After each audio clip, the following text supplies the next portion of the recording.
What's going on, guys? Welcome back to another episode of Georgia Sports Nation. We got some more Braves content on the way for you guys today. And man, oh man, how in the world the Braves got into the playoffs with all the offensive issues they had, all the injuries, all the adversity they needed to face. This pitching staff has been so good. They cave on the final day, but somehow, some way, they get into the postseason, and they're going to be facing the San Diego Padres in the first wild card round. We will go over that series, talk about the pitching matchups, the pitching dilemma that the Braves really are in, who they're going with in Game 1, what led to the decision. All of that is going to be coming up, so be sure to stay tuned for that. But let's talk for a little bit about the Braves getting into the postseason after this season. I mean, you have Ronald Acuna going down, Spencer Strider going down for the season, Austin Riley down for the season after getting hit by a pitch in the wrist there in the Angels series. AJ Minter down for the season. Ozzie Albies out for 2 months. Michael Harris out for 2 months. There are so many people that have just been injured, and yet this team still finds a way to go to the playoffs. I want to say something about Brian Snitker first, because a lot of people do give him a lot of criticism, and sometimes rightfully so. I mean, he's probably not the best in-game manager. His bullpen decisions can definitely be questionable at times, but the way that he galvanized the squad to still try to make it to the playoffs, Alex Anthopoulos, the pickups of Ramon Laureano, Jorge Soler, Gio Urshela, Whit Merrifield, those guys in particular have been doing really, really well. And especially Ramon Laureano, man, he had a rough couple of weeks when he first came here, and then after that, he's been a 300 hitter for the rest of the season. So he's been huge. But I appreciate you guys tuning in. Jonathan Lee, what's up, guys? And we're going to be discussing the pitching decisions and the pitching environment in a bit here. But I do want to go back to how the Braves clinched this postseason spot, because yesterday was just a stressful day in general. In the morning, I was at Hawks Media Day, and asking questions of players, coaches, that stuff. That's my job. Like that is not that was not as stressful as watching this team try to clinch a postseason spot. That Game 1 was one of the craziest regular season games I've ever watched. Maybe the craziest. The Braves are up 3-0. Spencer Schwellenbach with 7 perfect innings. Not perfect, but scoreless innings. Then you get to the 8th inning, and Tyrone Taylor deserves a lot of credit for that bat he had. The 11-pitch at bat that resulted in a double off the wall. Tyrone Taylor made Schwellenbach work for that, gets him out of the game. Then you bring in Joe Jimenez, who's been great all year, and he implodes. Gives up the lead 3-3. You bring in Raisel Iglesias. He gives up the sac fly. Not a hard hit ball. And then you get Brandon Nimmo launching a 2-run homer to the chop house. You blink, and it's 6-3. Braves are down. Bottom of the inning. Braves start a rally, and you have Edwin Diaz coming in to try to shut it down for a 2-inning save, pretty much. Ozzie Albies, bases loaded, been struggling, 3-1 count, and he hit a homer earlier in the game he and Ramon Laureano both hit homers to give the Braves a 3-0 lead earlier. And then Ozzie Albies off Edwin Diaz, bases clearing double off the left field fence, and the Braves regain the lead after just giving it up probably 20 minutes earlier. And that's just insane. And I said this, going into the 9th inning, the top of the 9th, who would the Braves close with? And it ended up being Pierce Johnson. I was talking to my brother a little bit in between innings, and he doesn't watch the games as much as I do. But I told him, now you got Pierce Johnson, who hasn't been good for really the last month, and very little closer experience. I don't really feel good about this. Starling Marte gets that hit up the middle, off the end of the bat. It is what it is. But then you have Francisco Lindor, and against lefties, that curveball for Pierce Johnson has not been as sharp. And here was Hanger. Francisco Lindor smacks it to the Braves bullpen, and the Braves couldn't mount a rally in the bottom of the 9th. The Mets win the game. So the Mets clinch the postseason spot. Braves going into the second game. Okay, we're going to have Chris Sale on the mound. Nope. He is out with back spasms, and it got even worse because Grant Holmes it was named the starter probably 30 minutes before first pitch, but he was excellent. 4 scoreless innings for Grant Holmes after pitching the day before. I mean, this dude has been great for the Braves, done so many things that he's been asked to do that he wouldn't be normally. And after a decade in the minors, what a season he's had to give the Braves, put them in position to win this game. Gio Urshela had an RBI single in the second inning to lead 1-0. But other than that, the offense wasn't getting anything going against Joey Lucchesi with a 10.38 ERA. So the game was still close. And that was it until Marcell Ozuna, who had been struggling pretty badly in this Royals series and in the first game of the Mets series, comes through with a big 2-base knock after Huáscar Brazoban extended the inning with a throwing error. He knocks in 2, 3-0. Then you got Joe Jimenez and Raisel Iglesias bouncing back with great innings, and that is how you have the Braves winning Game 2 of the doubleheader, getting into the postseason. And definitely must have felt good for them. And it was kind of like a muted celebration, honestly, for a lot of people on Twitter, it seemed like, because it should have felt like they won the first game and just relaxed the second one. But they got in. That's all that matters, and they clinched the postseason spot. But then you have Brian Snitker coming in after the game to the media and saying there's a good chance that Chris Sale will not be available at all for the division series. And this was a day-to-day thing Alex Anthopoulos told the media in between games, which is, a crazy thing in and of itself. Anthopoulos in between games. Normally you have Brian Snitker there. But, he was getting ready for the game, which was first pitch was in like 25 minutes. So Chris Sale not being able to pitch in the division series, it was a huge blow, obviously. And the Braves still got it done. But going now into previewing this Padres wildcard series, we're gonna take first. We're gonna take a look at the Braves roster because there's definitely some interesting factors here. The first one being pitching. There is no Chris Sale on the roster. There's no Chris Sale. There's no Spencer Schwellenbach. There's no Charlie Morton. There is Charlie Morton is on the roster, so he could. I think you'll see Charlie Morton at some point in this series out of the bullpen. But the full pitching lineup is Aaron Bummer, Jesse Chavez, Bryce Elder, Max Fried, Daysbel Hernandez, Raisel Iglesias, Luke Jackson, Joe Jimenez, Pierce Johnson, Dylan Lee, Ronaldo Lopez, Charlie Morton, and then A.J. Smith-Shawver, who actually is going to get the start in Game 1 tonight after only starting one game and lasting 4 innings at Wrigley Field this year. He's going to get the Braves Game 1 postseason start against Michael King, who was actually the Padres' second best pitcher. They're trying to save seats for Game 3, which is an interesting strategy. But they think that the Braves aren't obviously going to pose a huge threat to them if they don't want to pitch Dylan Cease. So hopefully the Braves can prove them wrong. But we've got to talk about this pitching situation because, there was talk last night before they released the rosters about who was going to get the call up from AAA, because you knew Schwellenbach was going to be off the roster. Most likely Chris Sale was going to be off the roster. So that's 2 guys that normally would be there that you need to cover for them. And it ended up being A.J. Smith-Shawver and Bryce Elder.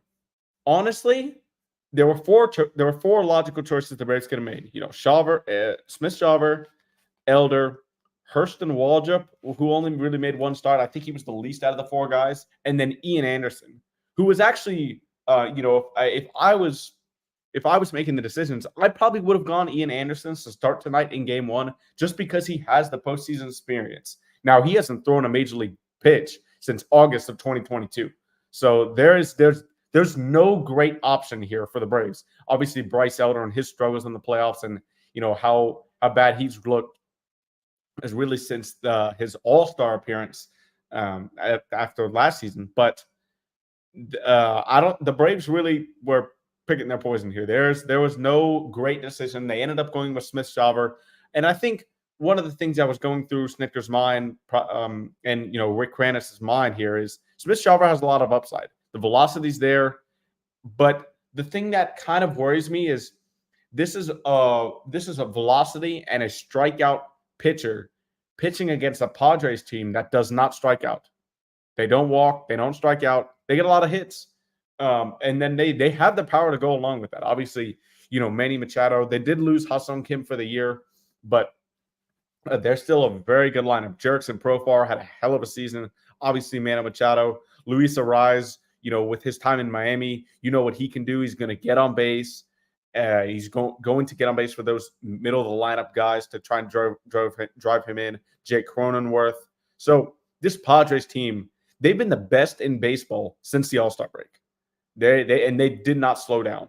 So it's definitely going to be a tough matchup for the Braves. If I was to predict, if I was to predict who to win the series, I'd probably would say the Padres. I think I'd go maybe 65-35% in favor of the Padres. If the Braves had Chris Sale and their rotation lined up, I think it would be closer. I'd probably still have the Padres, but there's definitely some interesting things to go along here with the pitching. Let's talk about AJ Smith-Shawver a little bit more against this Padres lineup because, like I said, Padres lineup does not strike out a lot, and AJ Smith-Shawver relies on strikeouts. He's high velocity. That curveball goes 12-6. He's going to rely on some strikeouts, but this Padres team is patient. That now, even though they don't walk, they still get a lot of hits. They're going to put the ball in play.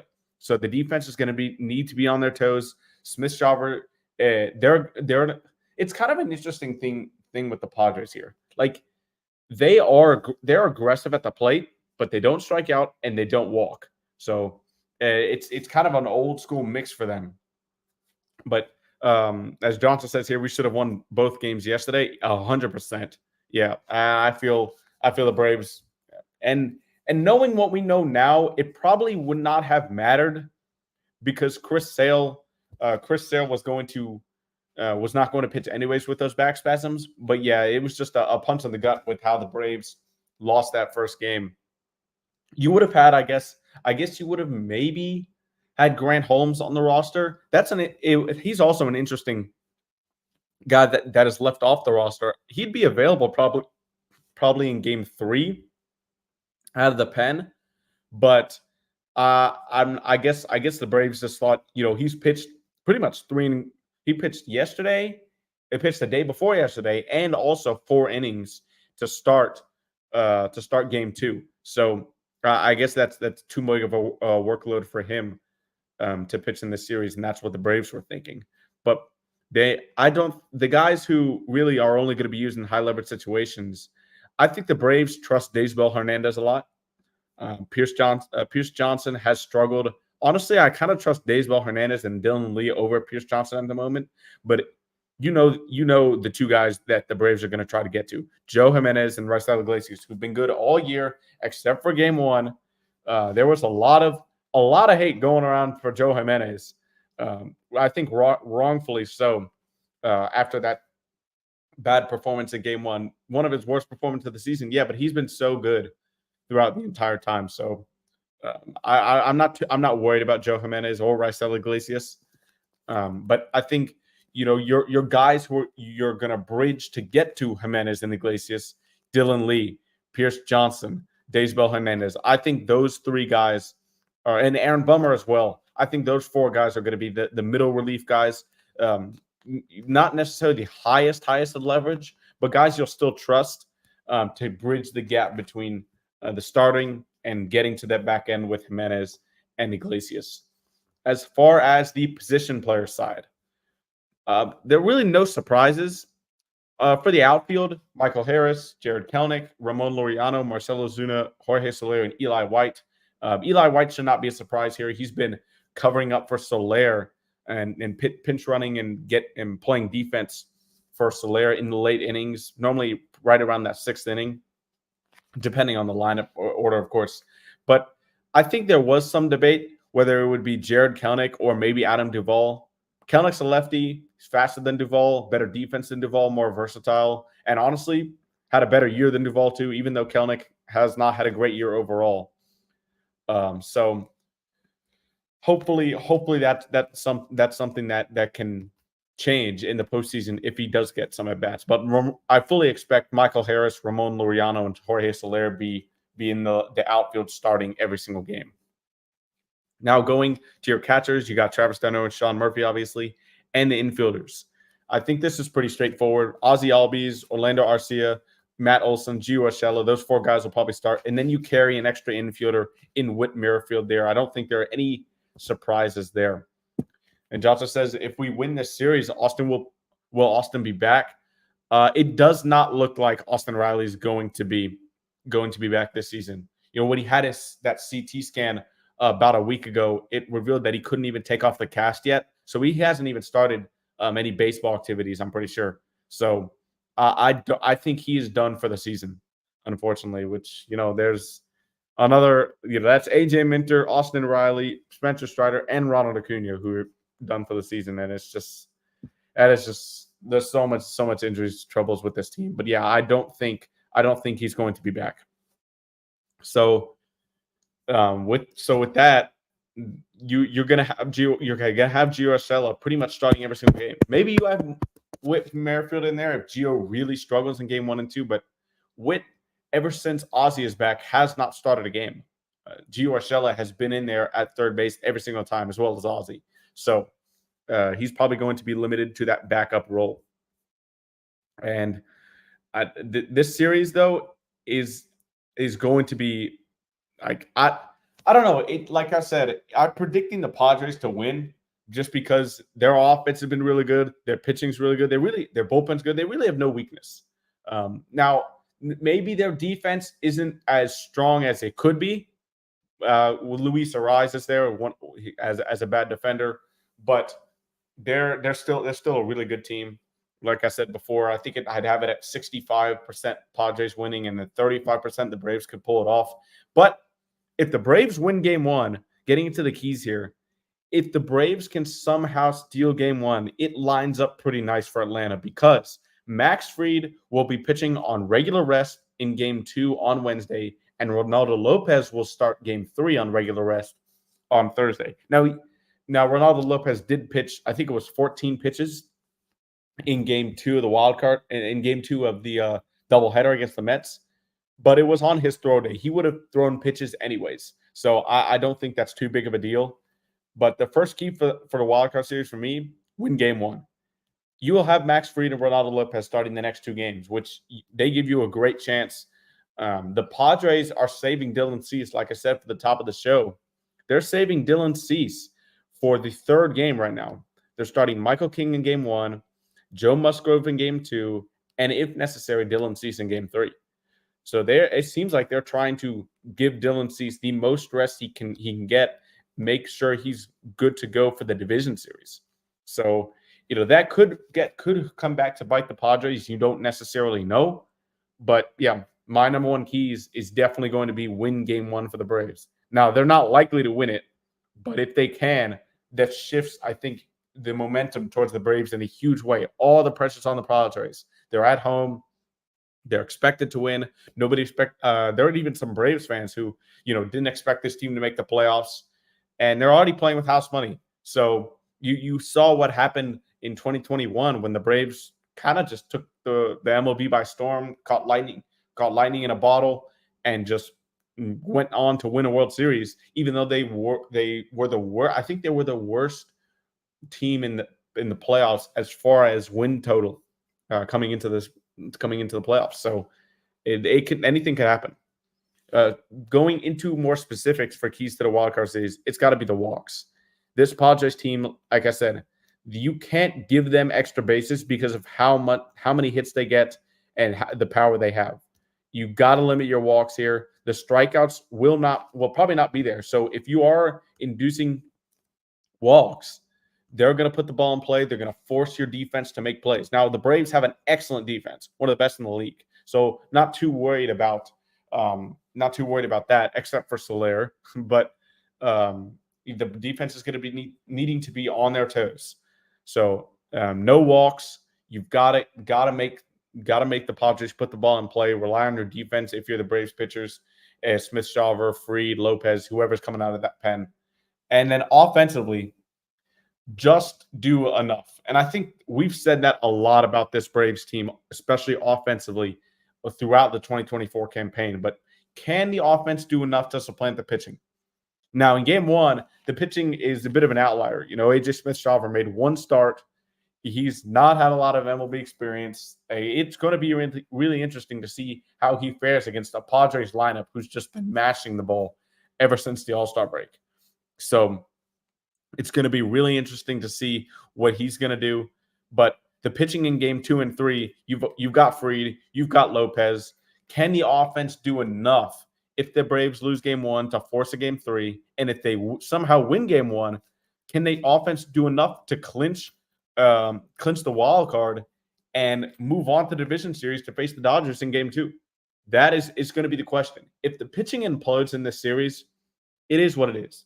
The pitching's been so good all year, and you can't rely on them to be perfect every night. That's why the offense has to take some pressure off of these guys.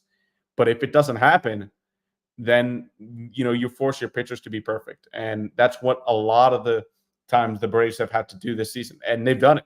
Chris Sale, Ronaldo Lopez, Max Fried, Charlie Morton, Spencer Schwellenbach. Those 5 guys deserve a lot of credit for the seasons they've had pitching. Obviously, Chris Sale, the Cy Young favorite, he won the pitching triple crown in the league.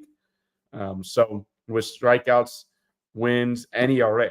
So you've got to, if you're the Braves offense, you have to reward your pitching for the great season they had with some offense and take some pressure off of them.